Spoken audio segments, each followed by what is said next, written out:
The afternoon sun hung low in the sky, casting long shadows across the dusty platform of the Cedar Creek train station. A warm breeze carried the scent of pine and coal smoke as the great iron engine hissed to a stop, its wheels screeching against the tracks. Among the handful of passengers stepping onto the platform was a woman named Martha, tall and slender, her chestnut hair neatly pinned beneath a simple bonnet, her hands clutching a worn leather suitcase. She had traveled for days, leaving behind the only life she had known, all for the hope of a new beginning. Martha smoothed her skirts nervously, her heart pounding as she scanned the faces of those waiting. Then she saw him, Thomas Whitfield, the man whose letters had been so full of promise. He stood near the ticket booth, his broad shoulders stiff beneath his work-worn coat, his expression unreadable. She had imagined this moment 100 times, how his eyes would light up when he saw her, how he might even take her hand and welcome her with a smile. But as she approached, his gaze flickered over her, and his lips pressed into a thin, disapproving line. "Miss Carter?" he asked, though his tone suggested he already knew the answer. "Yes," Martha said softly, forcing a smile. "It's so good to finally meet you, Mr. Whitfield." Thomas shifted his weight, his boots scuffing against the wooden planks. He didn't return her smile. Instead, he frowned, his eyes narrowing as he studied her face. "You're older than I expected," he said bluntly. Martha's breath caught.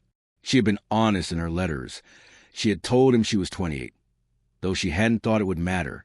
Now, under his cold stare, she felt as if she had somehow deceived him. I did write my age," she said carefully. Thomas exhaled sharply, shaking his head. "A man needs a young wife," he muttered, more to himself than to her. "Someone strong, someone who can bear children without trouble. You're not what I pictured." The word struck like a slap.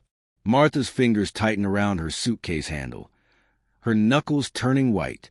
She had given up everything, her home, her small savings, the security of familiar streets, to come here, trusting that God would guide her to a better life. And now, before she had even set foot beyond the station, she was being cast aside. A long silence stretched between them, broken only by the distant call of crow and the shuffling of other passengers moving past. Martha swallowed hard, willing her voice not to shake. "If I'm not what you wanted, then what would you have me do?" Thomas rubbed the back of his neck, avoiding her eyes. "There's a boarding house in town," he said gruffly. "Mrs. O'Leary runs it. She might let you work for your keep until you can find passage back east." Back east, as if she had any home left to return to. Martha blinked rapidly, fighting the sting of tears. She would not cry in front of this man. She would not beg. "Very well," she said quietly, lifting her chin. "I'll trouble you no further." Without another word, Thomas tipped his hat, a stiff, impersonal gesture, and turned away, his boots thudding heavily as he strode toward his wagon. Martha stood motionless, watching him go, the weight of his rejection settling over her like a heavy cloak. The train whistle blew, a sharp, lonely sound, as if mourning the death of the future she had dared to hope for. Around her, the station bustled with life, merchants unloading crates, children laughing, a pair of sweethearts embracing in joyful reunion. But Martha felt utterly alone. She closed her eyes for a brief moment, whispering a prayer. "Lord, I don't understand why this has happened, but I trust you. Show me what to do." Then, squaring her shoulders, she picked up her suitcase and walked toward the town of Cedar Creek, not knowing that her true journey had only just begun. The town of Cedar Creek stretched before Martha like a patchwork quilt of hope and hardship, weather-beaten storefronts lining the main street, their wooden signs creaking in the wind, the scent of fresh bread mingling with the tang of horse leather and damp earth. She walked slowly, her feet aching from the miles she had already traveled that day, her heart heavier than the suitcase she carried. The boarding house Thomas had mentioned stood at the end of a narrow lane, its whitewashed walls peeling in places, but the lace curtains in the windows spoke of a woman who took pride in her home, even if time had worn its edges thin. Martha hesitated at the gate, her fingers brushing the rough wood of the picket fence. What if this Mrs. O'Leary turned her away, too? What if there was no work to be had, no kindness left in this unfamiliar place? The thought sent a shiver down her spine, but she clenched her jaw and stepped forward. She had nowhere else to go. The door opened before she could knock. A stout woman with silver-streaked hair and flour dusting her apron stood there, her sharp eyes taking in Martha's travel-worn dress and the shadows beneath her eyes.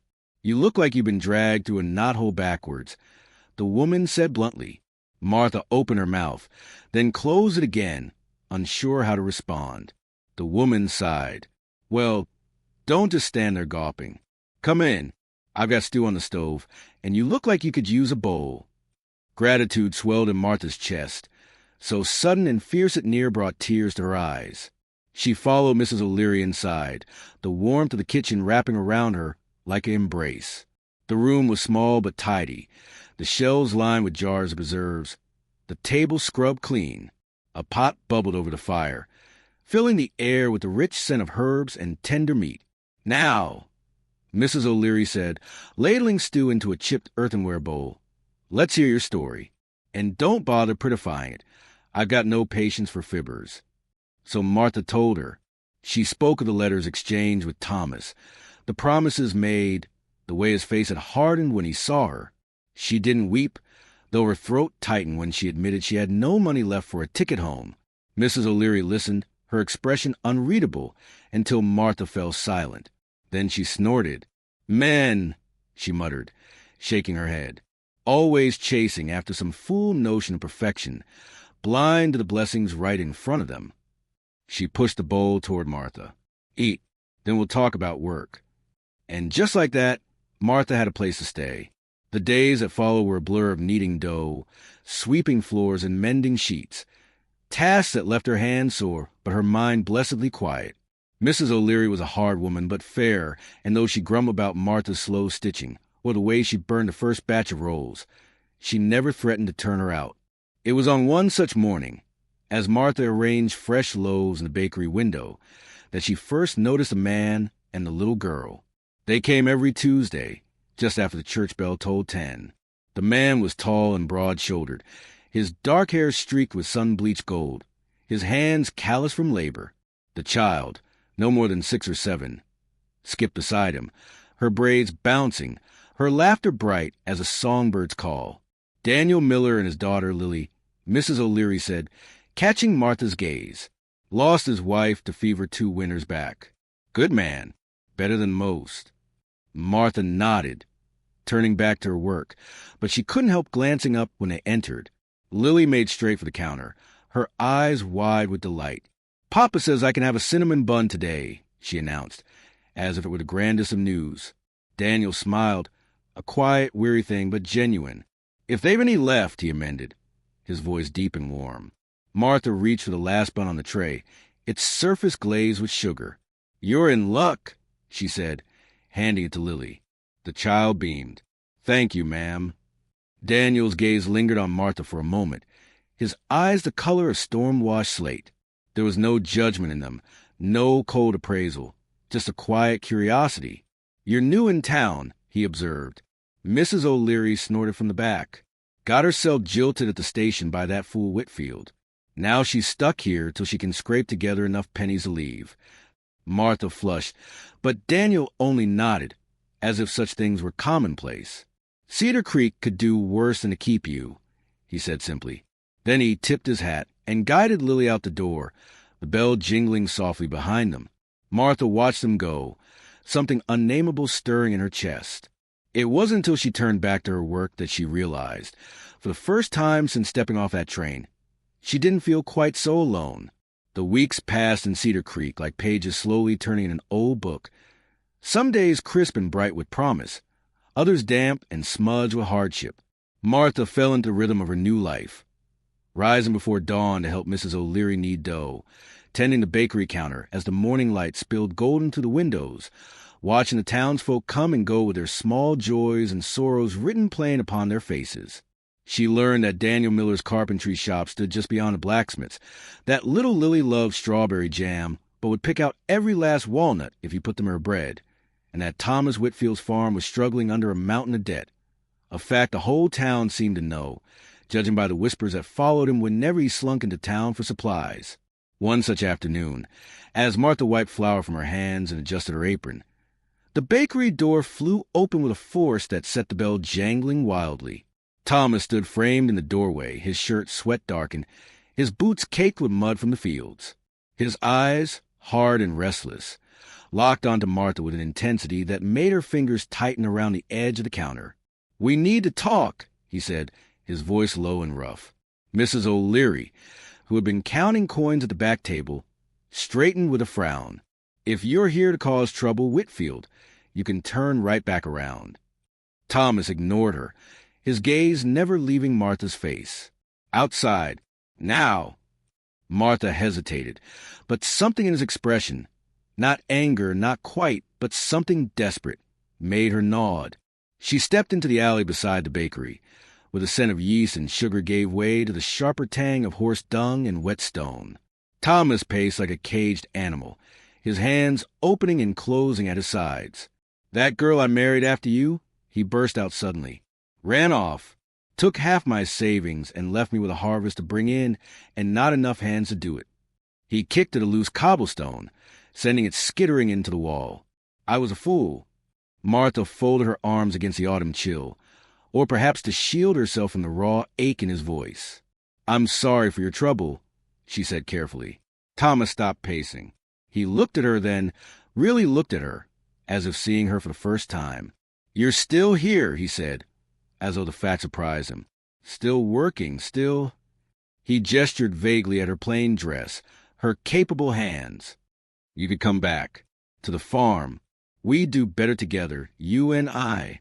The words hung between them, thick as the molasses Mrs. O'Leary used in her gingerbread. Martha's breath caught, not with hope, but with a strange, quiet sorrow. Once, she might have leaped at such an offer. Once, she might have believed it was the only chance she'd ever have. But that was before she'd tasted Mrs. O'Leary's stew, before she'd made Lily laugh by shaping her bread dough into little birds, before she'd seen the way Daniel's eyes softened when he spoke of his late wife, his voice tender with memory. She shook her head. "No, Thomas." His face darkened. "You'd rather scrub floors for that old bat than be a wife?" "I'd rather be where I'm valued," Martha said quietly. For a heartbeat, Thomas looked as if he might argue. Then his shoulders slumped, the fight draining out of him. He scrubbed a hand over his face, suddenly looking every one of his 35 years. "Yeah," he muttered.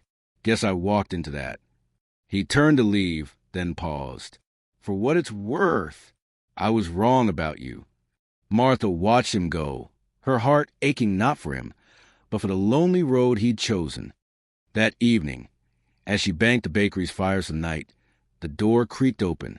Martha turned, expecting Mrs. O'Leary, but it was Daniel who stood there, his work shirt rolled to the elbows, a basket in his hands. "Evening," he said, his voice rougher than usual, as if he'd been silent for hours. "Brought you some apples, from the tree behind my shop." Martha accepted the basket, her fingers brushing against his. The apples were small and imperfect, their skins freckled by the sun, but their scent was sweet and crisp. "Thank you," she said. "But why?" Daniel shifted his weight, his boots leaving faint prints on the flour-dusted floor. "Lily told me what happened with Whitfield." His jaw tightened. "Wanted you to know, not every man in this town's a fool." The words settled over Martha like a warm shawl.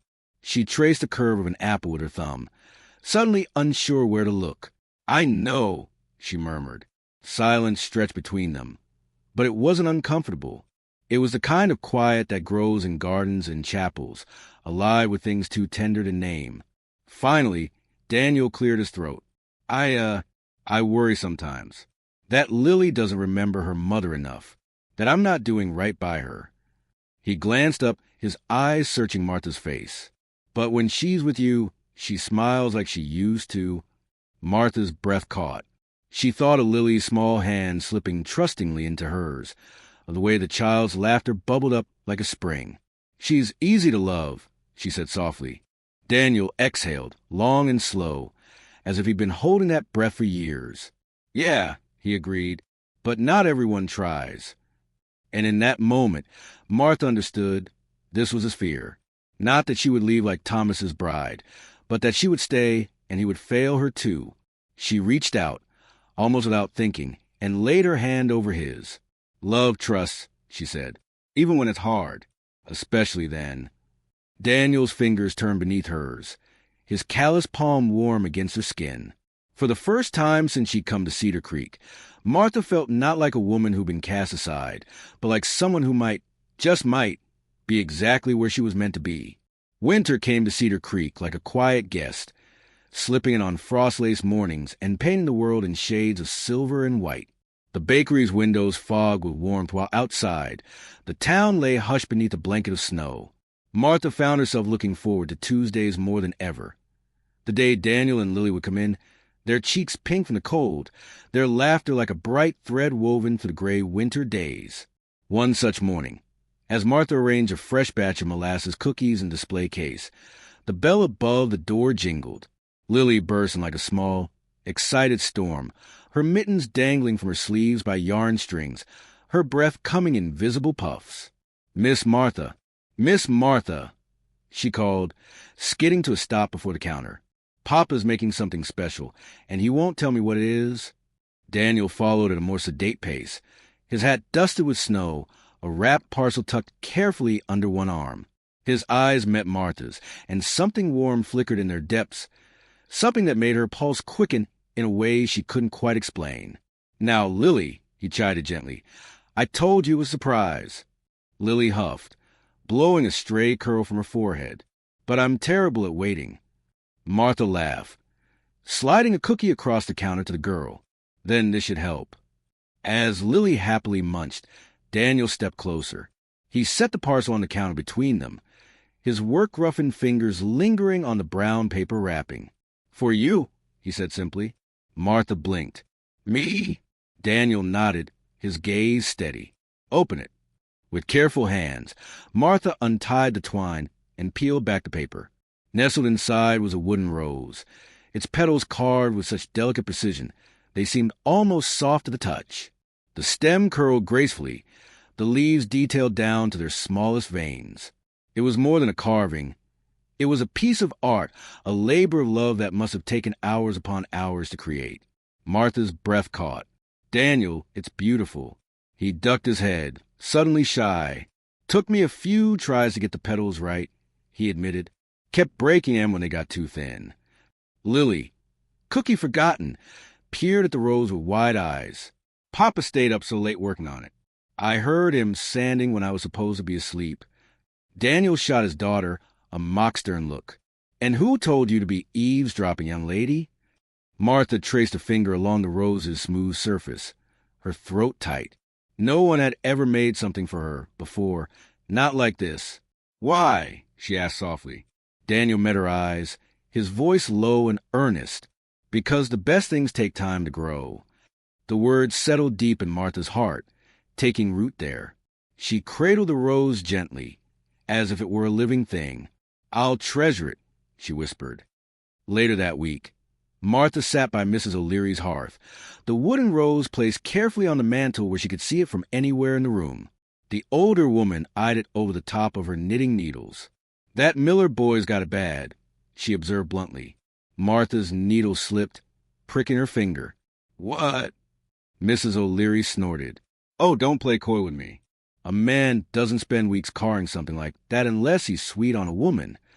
She leaned forward, her chair creaking. "Question is, how you feel about him?" Martha set aside her mending, watching the firelight dance across the rose's wooden petals. How did she feel? Daniel was kind, patient, a devoted father. When he laughed, the sound warmed her from the inside out. When their hands brushed passing a bread roll or a cup of coffee, her skin tingled long after. But was that enough? Was she brave enough to open her heart again after Thomas's rejection? "I don't know," she admitted finally. Mrs. O'Leary's needles clicked together. "Well, figure out soon. That man's not going to wait forever." The answer came unexpectedly the following Sunday after church. Martha had stayed behind to help arrange flowers at the altar when she overheard two women gossiping near the vestibule. Heard Thomas Whitfield's been telling anyone who'll listen that Martha only refused him because she set in her cap for Daniel Miller's property.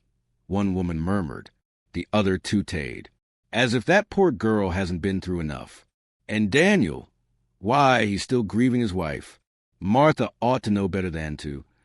A floorboard creaked behind them. The women turned, their faces draining of color as they saw Martha standing there, her arms full of white lilies. For a long moment, no one spoke. Then Martha set the flowers down with careful precision. My friendship with Mr. Miller and his daughter is exactly that, a friendship, she said, her voice steady despite the hurt twisting in her chest. And if you'd rather believe the words of a man who cast me aside without a second thought than see the truth before your eyes, then that's your burden to bear, not mine. She walked out, her head high, but the encounter left her shaken. That evening, as she lit the lamps in the bakery's front window, she didn't hear Daniel approach until he was standing beside her. Reverend Clark told me what happened. He said, without preamble, Martha's hand stilled on the lamp's wick adjuster. It doesn't matter. The hell it doesn't. Daniel's voice was rough with anger, not at her, but for her. Whitfield had no right. Those women had no right. Martha turned to face him, the lamplight casting gold across his strong features. People will talk, Daniel. They always do. He reached out, his thumb brushing away a tear she hadn't realized had fallen. Then let them talk, he murmured, because I know the truth. And what's that? That you're the best thing that's happened to me and Lily in a long, long time. In that moment, something shifted between them, something quiet and profound. Martha leaned into his touch, her heart full to bursting.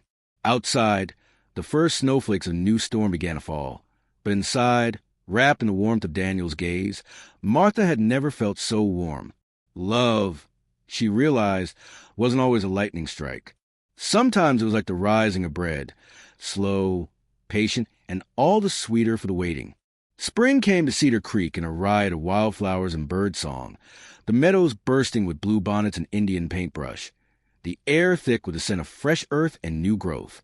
Martha found herself humming as she worked, her fingers shaping dough into loaves with a lightness she hadn't known in years. The wooden rose still sat on Mrs. O'Leary's mantel, but now it was joined by other small carvings. A sparrow, a cluster of oak leaves, each one appearing on the bakery counter with no fanfare. Only Daniel's quiet smile when she thanked him. On the first Sunday of May, the town gathered for the annual church picnic. The women spread checkered cloths beneath the sprawling oaks, while the men set up makeshift tables, and the children chased each other to the tall grass, their laughter ringing across the meadow. Martha helped carry baskets of food from the church kitchen, her arms laden with jars of pickles and preserves, her cheeks flushed from the warmth of the day. She didn't see Daniel at first, not until Lily came barreling toward her, her braids flying, her dress dotted with grass stains. Miss Martha, come quick. Papa needs you. Martha allowed herself to be dragged across the meadow, past clusters of townsfolk chatting and eating, toward a quieter spot near the creek. There stood Daniel, his Sunday suit slightly rumpled, his hands clasped tightly behind his back. The moment he saw her, his shoulders relaxed, though something nervous flickered in his eyes. Daniel, is everything all right? Martha asked, brushing a stray curl from her forehead. For a long moment, he simply looked at her, really looked at her, as if memorizing the way the sunlight caught in her hair, the freckles scattered across her nose from mornings spent near the bakery's oven. Then, without a word, he sank to one knee in the soft grass. The meadow seemed to hold its breath. Even Lily went still, her small hand slipping into Martha's. Daniel's voice, when he spoke, was rough with emotion. Martha Carter, I've loved you since the first time I saw you hand Lily that cinnamon bun. Loved you when you stood up to those gossips in church. Loved you every time you smiled at one of my clumsy carvings. He drew a deep breath. I don't have much to offer, just a small house, a good trade, and a daughter who already thinks of you as her mother. But if you'll have us... He pulled a simple gold band from his pocket, the metal gleaming in the sunlight. I'd be honored to call you my wife. Martha's hands flew to her mouth. Around them, the townsfolk had begun to notice, their whispers rustling through the crowd like wind through leaves. But all Martha could see was Daniel, his earnest eyes, the way his hands trembled slightly as he held a ring. Lily tugged at her skirt. "Say yes, Miss Martha. Please."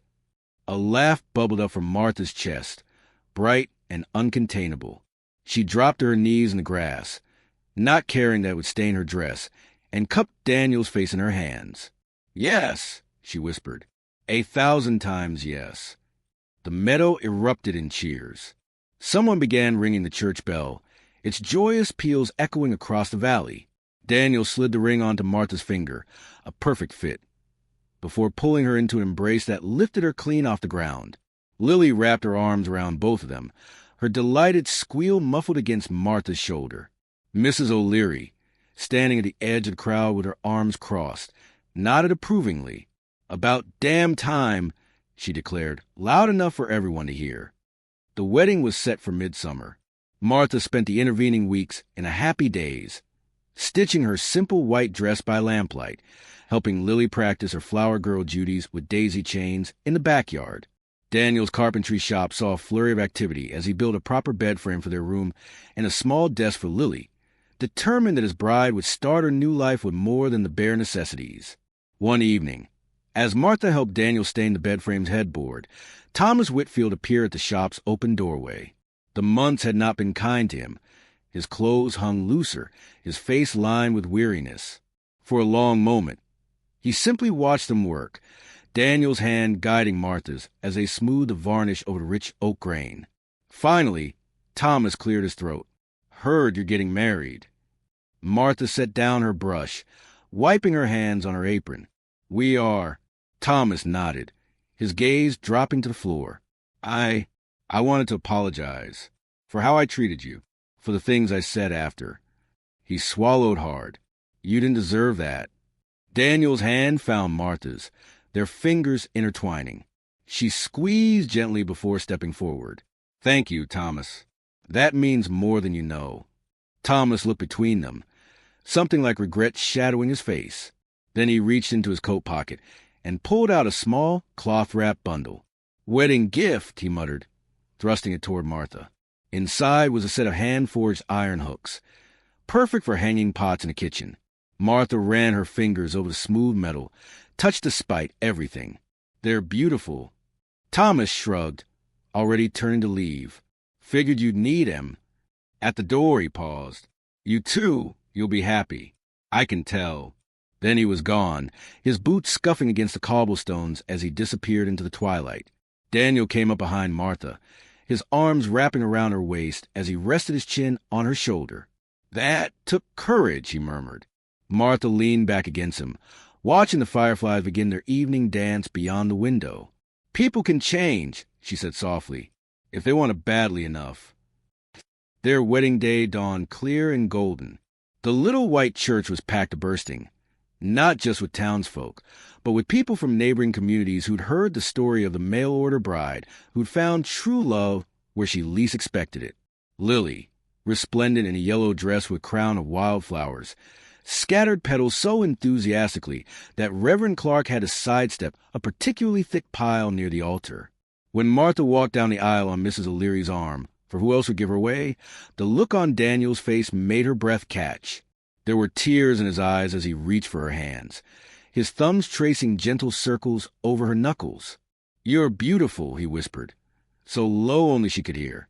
Reverend Clark's voice boomed through the chapel. "Dearly beloved, we are gathered here today." But Martha barely heard the words. All she knew was the warmth of Daniel's hands, the joyful weight of Lily leaning against her skirts, the overwhelming sense that somehow, against all odds, she'd found her way home.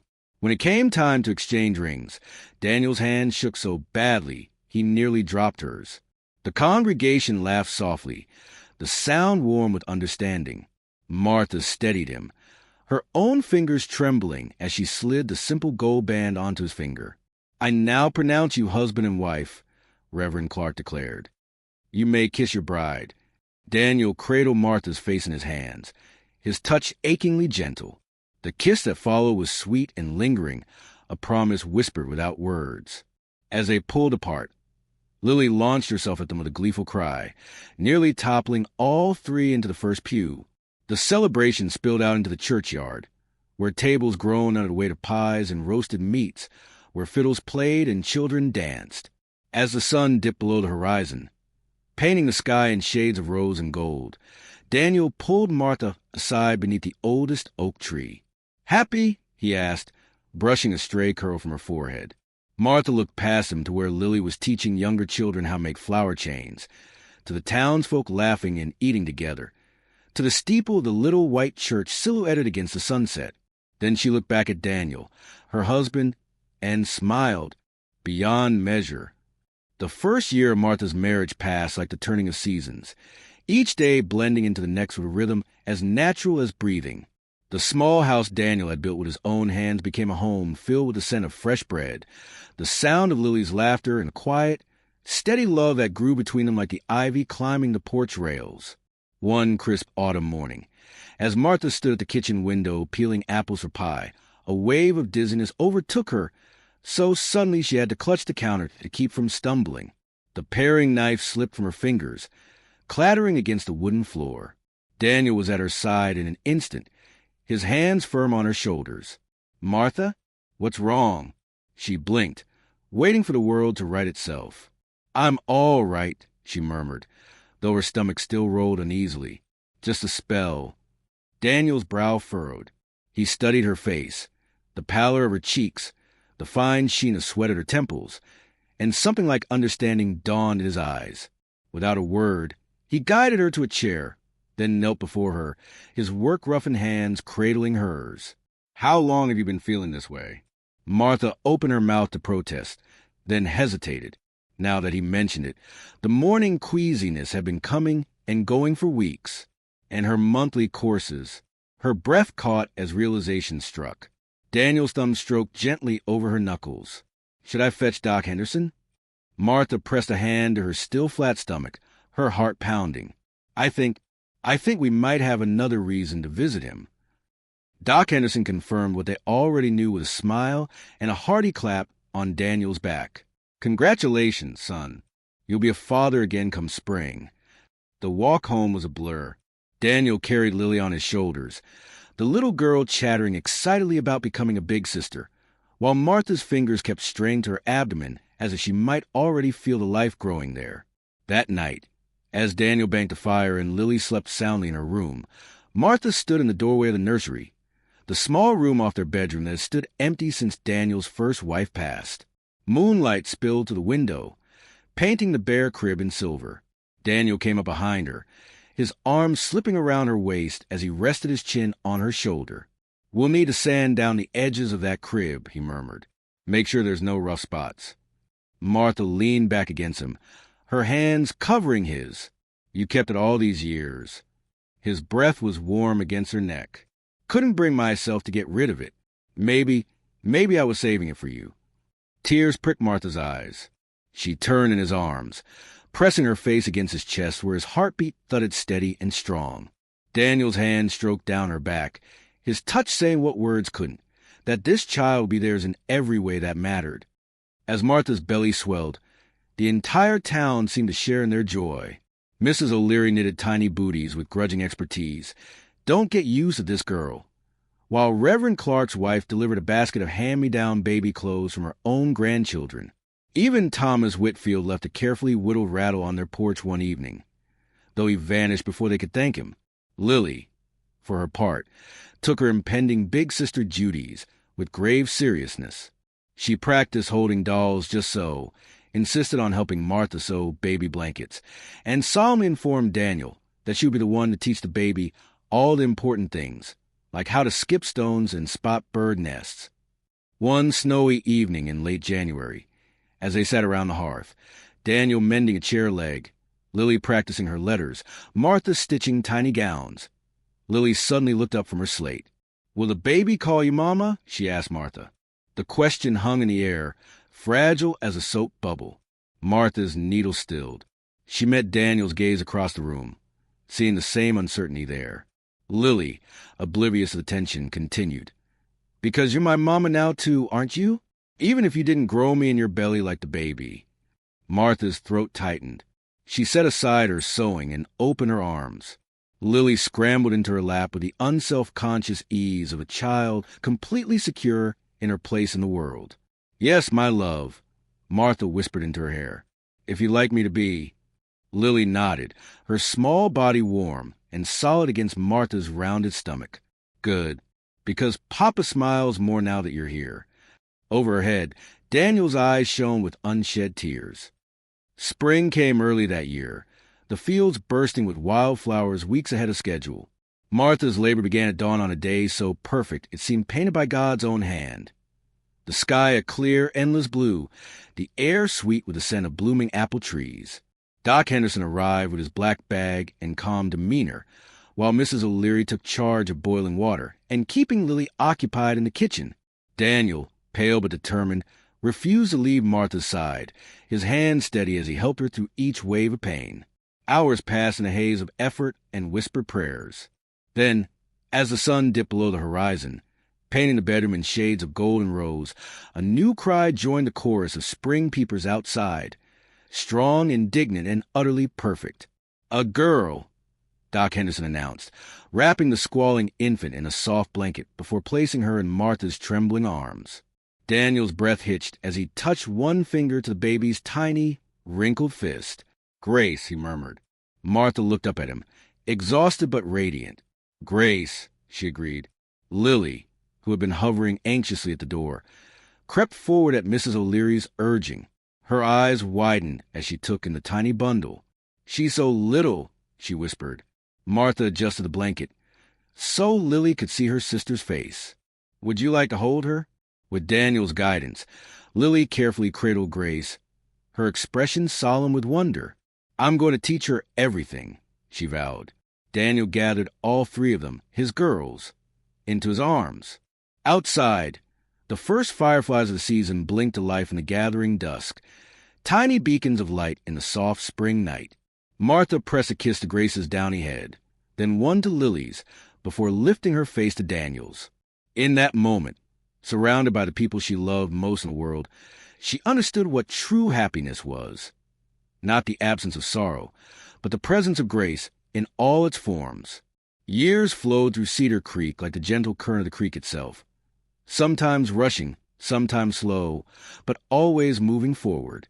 The Miller homestead, once just a simple carpenter's house, had grown alongside the family. A second floor had been added. The porch widened to fit more rocking chairs, and the yard now held a swing that creaked cheerfully in the wind, its ropes worn smooth by years of small hands gripping tight. Martha stood at the kitchen window, watching as Daniel taught their youngest, 5-year-old Samuel, how to whittle a piece of pine without cutting himself. The boy's dark curls bounced as he nodded seriously at his father's instructions, his little fingers clumsy but determined. Outside, the laughter of children echoed. Lily, now 16, and as bright as the wildflowers she still loved to weave into crowns, chased Grace and two of the orphanage children to the tall grass, their bare feet kicking up dust in the golden afternoon light.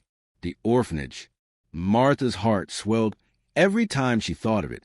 What had started as taking in one child, a boy named Eli whose parents had been lost to fever, had grown into something far greater. The old Henderson place, abandoned for years, had been transformed into a home for children with nowhere else to go. Daniel had repaired the roof and built extra beds. Martha had sewn quilts and stocked the pantry, and the whole town had rallied behind them, donating clothes, food, and time. Even Thomas Whitfield, now a steady presence at Sunday services, had shown up one day with a wagon load of firewood and stayed to fix the front steps. A warm hand settled on Martha's shoulder, pulling her from her thoughts. She turned to find Grace, no longer a squalling infant but a spirited girl of 10, holding out a slightly lopsided clay cup. "I made it for you at school," she announced proudly. Martha took the cup, running her fingers over the uneven ridges where Grace's small hands had shaped it.